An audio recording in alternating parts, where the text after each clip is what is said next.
Ladies and gentlemen, let me start with this: commitment doesn't scare an avoidant. What scares them is losing themselves in a relationship. It's not love they run from, it's the fear that love will mean the end of their independence, their choices, their space. So if you've ever felt the pain of someone pulling away right when things are getting close, let me tell you, it's not because you're too much.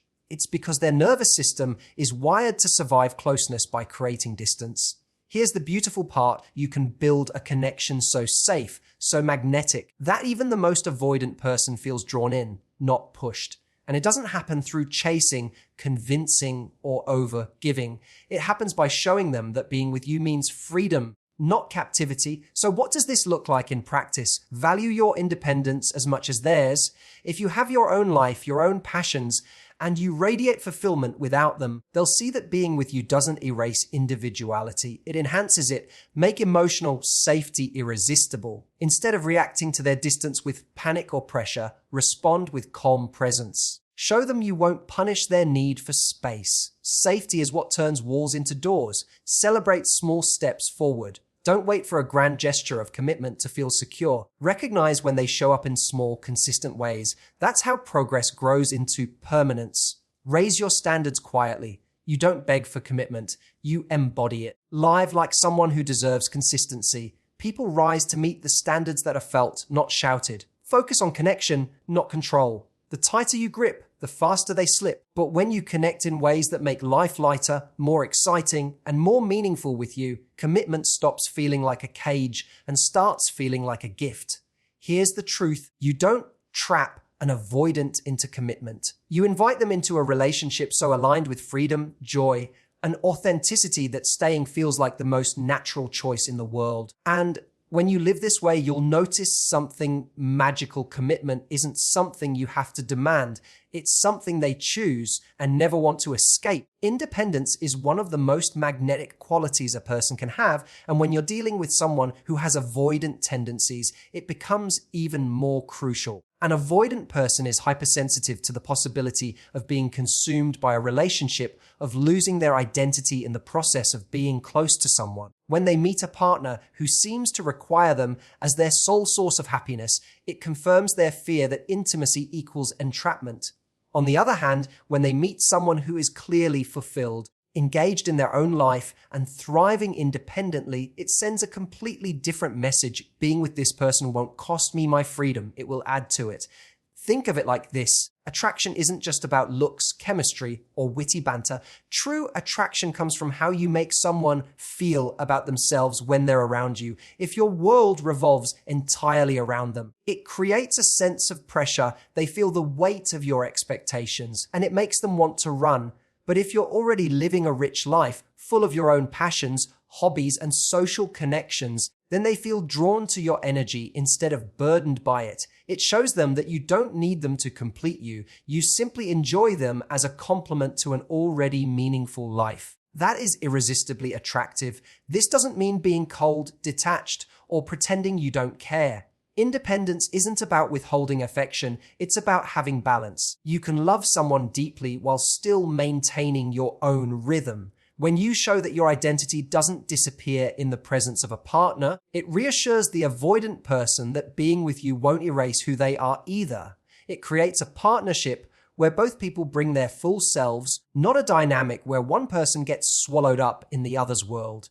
Another part of valuing your independence is the signal it sends about self-worth. When you're grounded in your own pursuits, when you have a life that excites you, you're showing that you know your value doesn't depend on someone else's attention. People are naturally drawn to those who appear whole. It doesn't mean you never feel vulnerable or that you don't want closeness. It simply means you aren't outsourcing your sense of purpose to another person. That energy is contagious, and even the most avoidant individual can feel safer stepping closer when they sense you won't collapse without them. There's also a paradox here. The more you demonstrate independence, the more someone actually wants to commit to you. It's not because you're playing hard to get, but because you represent a different experience of love. One that feels expansive instead of restrictive. They look at you and think, if I commit here, I don't lose myself. I get to grow. That's the ultimate invitation for someone who fears being trapped. So independence isn't just a personal virtue, it's a relationship strategy. By building your own life, nurturing your own passions, and refusing to compromise your individuality, you don't just protect yourself, you create the very conditions that make commitment feel natural, not terrifying for the person who might otherwise pull away. Emotional safety is the cornerstone of any relationship, but it carries an even greater weight when you're with someone who has avoidant tendencies. An avoidant person doesn't pull back because they don't care. They pull back because closeness feels dangerous to their sense of security. Somewhere deep inside, they equate intimacy with the risk of being judged, controlled, or suffocated. The way to dissolve that fear isn't through pressure, convincing arguments, or constant reassurance. It's by creating an environment where they feel safe to be themselves, even in their moments of withdrawal, and showing them that connection with you doesn't come at the cost of their autonomy. When someone distances themselves, the most common instinct is to panic. You start wondering what you did wrong, you try to fix it, and often you chase harder. That reaction, while human, tends to amplify their fear. To an avoidant, pressure feels like proof that their need for space won't be respected, and it confirms the very thing they're running from. The alternative is responding with calm presence. This doesn't mean pretending it doesn't hurt when they pull away, but it means you don't lash out, punish, or guilt them for needing distance. You give them space with grace, and in doing so, you communicate that you can handle the ebbs and flows of intimacy. Safety doesn't come from words alone, it's communicated through consistent behavior. If every time they create space you react with anger, anxiety, or accusations, you teach them that closeness equals conflict. If instead you stay grounded and open, they begin to associate closeness with peace. Over time, their nervous system learns a new pattern. Being with you isn't dangerous, it's comforting. This gradual rewiring is what transforms an avoidant person from fearing intimacy to craving it. It's also important to remember that emotional safety doesn't mean letting someone walk all over you.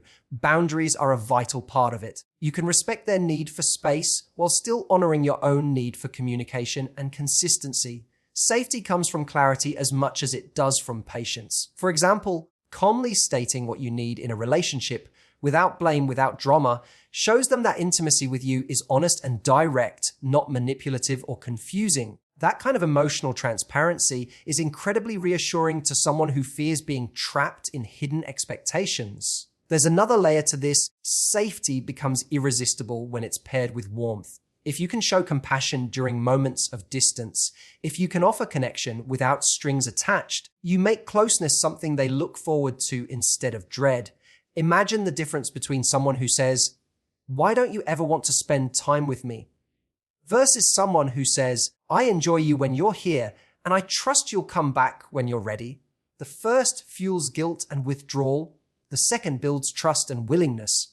Over time, what begins as cautious steps forward turns into consistent presence, because the avoidant person has discovered that your love doesn't feel like a trap. It feels like a safe place to land, and safety is what allows walls to come down and intimacy to truly deepen. One of the biggest mistakes people make when trying to get closer to someone with avoidant tendencies is focusing only on the big milestones. They wait for the day that person finally says, "I love you," or asks for exclusivity, or makes a dramatic gesture of commitment. While those moments can be beautiful, they often don't come quickly. With someone who struggles with closeness, and if you hang your sense of security on them, you'll feel perpetually anxious and disappointed. The real progress lies in the little things, the subtle but consistent steps they take towards you, often in ways that are easy to overlook. When you start noticing and appreciating those small moves, you not only feel more grounded yourself, but you also encourage more of them.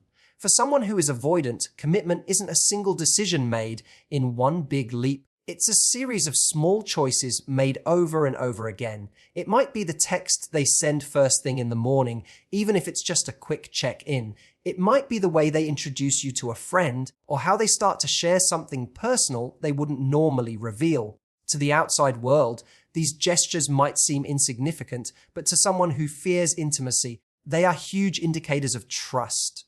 By recognizing and valuing these steps, you help them feel that their effort is seen, and that makes them more willing to keep moving forward. This approach also shifts the dynamic in a powerful way. Instead of sitting in a place of constant lack, focusing on what hasn't happened yet, You begin to build on what is already working. You stop seeing the relationship as a waiting game for validation, and you start experiencing it as a growing journey of connection. That shift doesn't just help your emotional state, it also removes the pressure that an avoidant person often feels when they sense that only grand gestures will ever be enough. When they realize that small, authentic acts of closeness are valued, they don't feel like they're perpetually failing, and that relief makes them lean in more. Appreciating small steps doesn't mean lowering your standards or pretending to be satisfied with crumbs. It means recognizing that consistency is the foundation of long-term security. A grand declaration of love followed by weeks of emotional withdrawal doesn't mean nearly as much as steady, incremental signs of reliability. What you're really looking for isn't dramatic passion but sustainable commitment. And that's built on patterns, not promises. The beauty of focusing on small steps is that patterns become visible. You can see if someone is genuinely moving toward deeper connection, or if they're simply cycling through hot and cold behavior. Another benefit of celebrating progress in small doses is that it reinforces the idea that relationships are about growth, not perfection. When you notice their effort instead of only their shortcomings, it motivates them to keep showing up. Everyone, avoidant or not, wants to feel appreciated, and when someone with avoidant tendencies feels that their gradual closeness is not only tolerated but welcomed, it rewires their association with intimacy. They stop seeing it as a dangerous leap and start experiencing it as a natural evolution. Little by little, those small steps accumulate. The person who once seemed afraid to fully show up begins to build a rhythm of presence. Over time, the small acts add up to something solid, something you can trust. And that is how commitment is truly built, not in one sweeping gesture, but in the quiet, consistent choice to come closer again and again. When it comes to creating lasting commitment, one of the most powerful things you can do is quietly raise your standards. Too often, people think they need to talk someone into staying, persuade them to commit, or prove they are worthy of love by giving endlessly. But the truth is, commitment doesn't come from convincing. It comes from embodying the kind of energy and standards that naturally invite respect. When you live as though consistency, honesty, and effort are non-negotiable, you don't have to demand them. They become the natural expectation that others feel compelled to rise to. An avoidant person is often accustomed to being pursued or tolerated, even when they offer inconsistency. If you're always available, always accommodating, always explaining away their lack of effort, they learn that their minimal investment is enough. Not because they're malicious, but because human beings adapt to the standards we set. The moment you raise the bar, not through arguments, but through actions, you create a new reality. You don't chase when they pull away, you don't overextend when they underdeliver, and you don't keep proving your value in hopes they'll notice. Instead, you embody a calm, unshakable belief that your time, energy, and love are precious, and they'll either step up or step aside. The beauty of quiet standards is that they're felt rather than spoken. You don't have to lecture someone about what you deserve. You show it by the way you live. When you prioritize your own self-respect, you naturally set boundaries. You answer calls when you're available, not because you're playing games, but because you have a life you're committed to. You express what you need without apology, and if someone consistently falls short, you're willing to walk away. That quiet strength is more persuasive than any speech about commitment could ever be. What's fascinating is that people tend to mirror the energy they encounter. When you show up grounded, with clear standards, others feel it. It challenges them, sometimes even subconsciously, to evaluate their own behavior. An avoidant person who often fears losing themselves in a relationship may actually feel safer with someone who has strong boundaries. Why? Because they see you won't disappear into them, nor will you allow yourself to be disrespected. That balance of independence and expectation creates a dynamic where commitment feels like an upgrade, not a trap. Raising your standards isn't about harsh ultimatums or perfectionism. It's about honoring your worth consistently enough that you never settle for half-hearted love. It's about refusing to participate in dynamics that leave you feeling depleted. And it's about trusting that the right person will see your value and meet you at that level, not because you begged for it, but because you demonstrated it in every interaction. When you quietly raise your standards, you don't force commitment, you inspire it. You shift the relationship from a place of imbalance to a place of mutual respect. And instead of holding on to someone out of fear, you hold on to yourself with confidence. That is the kind of presence that makes real commitment possible because it invites someone not just to stay, but to show up fully. One of the most common traps people fall into when they care deeply about someone, especially someone with avoidant tendencies, is the desire to control the outcome. You want to know where things are headed, you want clarity, and you want the other person to behave in a way that feels secure. That desire is understandable, but the problem is that the tighter you try to grip, the more you trigger the very fear that makes an avoidant pull away. Control breeds resistance, but connection creates attraction. The more you can shift your focus from managing their behavior to building genuine moments of joy and understanding, the more naturally commitment begins to grow. Control often shows up in subtle ways, questioning why they haven't texted back, trying to schedule every detail of the relationship, or making them feel guilty for not showing up the way you expect. While these behaviors may come from a place of wanting reassurance, they send the message that love with you comes with strings. To someone already fearful of losing freedom, that feels suffocating. Connection, on the other hand, is about creating experiences that feel light, safe, and fulfilling. It's about being present in the moment rather than fixating on where the relationship is headed next. Think about the moments when you felt closest to someone.